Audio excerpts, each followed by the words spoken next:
Shabbat Shalom from Temple Concord. This week our Torah portion describes Abraham in a fascinating situation. Abraham has to deal with the towns of Sodom and Gomorrah. God wants to destroy them, and Abraham has the audacity to argue with God. In the end, Abraham can't save them. But the notion of arguing with God remains, and that becomes an essential piece of who we are. We Jews argue about lots of subjects, including God and our responsibilities to God and how we interact with God. And it is within Judaism that we recognize that one has the ability, even sometimes the demand, to argue with God.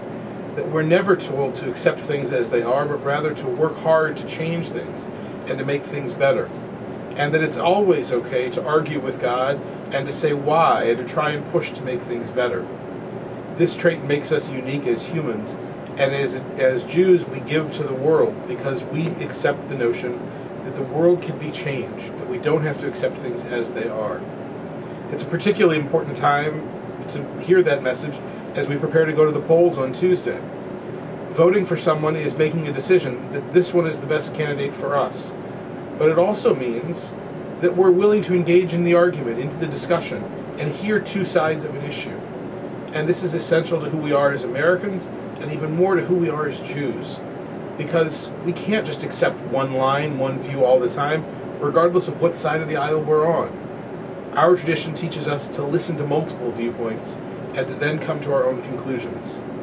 And so I encourage you strongly, as much as I encourage you to celebrate Shabbat and the importance of arguing with God and to embrace that ability that we have as Jews, I encourage you strongly to go to the polls on Tuesday and make your voice heard.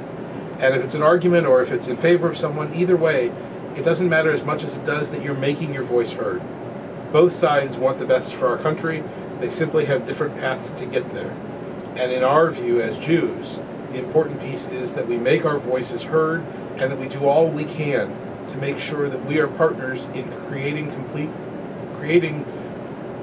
the world we want to exist with God and with each other. At the temple, we have services at 7:30 Friday evening. Our adult choir will be singing. Saturday morning, we have Torah study at 10, followed by services at 11. On Tuesday, on election night, you can stay home, or if you're tired of all the election stuff, you can come here. We have a wonderful performance in our Goldenberg Cultural Series. The Symphony Percussion Group will be here, and it promises to be an extraordinary evening of music. Tuesday, we'll have our Tuesday Talmud class as well. And next Friday evening, Shabbat services will be at 6 p.m. For now, I invite you to join the discussion, join the debate, join the argument, whether it's with a friend or with God or with someone else.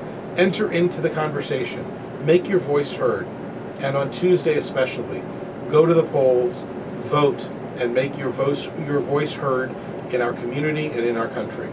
For now, Shabbat Shalom. Look forward to seeing you at the temple.